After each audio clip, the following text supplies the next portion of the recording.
रत्न डॉक्टर बाबासाहेब आंबेडकर बघत असतील तर त्यांना एका गोष्टीचा निश्चित आनंद होईल की आम्ही आज या ठिकाणी 5 लोकांचा सत्कार केला, त्यापैकी 4 मुली आहेत. मला असं वाटतं हे खरंच अत्यंत महत्वाचं आहे. जे अपेक्षित होतं की सर्व प्रकारचे वंचित घटक या देशामध्ये, विशेषतः देशातला जो 50% घटक आहेत, आमच्या ज्या महिला आहेत, या महिला जोपर्यंत मुख्यधारेत येणार नाहीत तोपर्यंत देशाचा विकास होणार नाही, ही डॉक्टर बाबासाहेब आंबेडकरांची संकल्पना होती. आणि आज खरं म्हणजे तेच पूर्ण होताना दिसतंय. आणि म्हणून या 5ही विद्यार्थ्यांचं मी अभिनंदन करतो.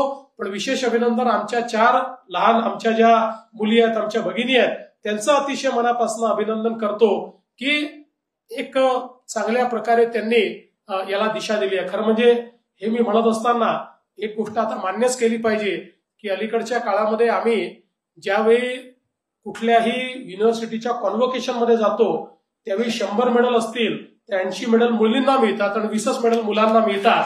मला असं वाटतं समाजामध्ये हा बदल अतिशय स्वागतार्ह आहे, अतिशय चांगला अशा प्रकारचा बदल आहे.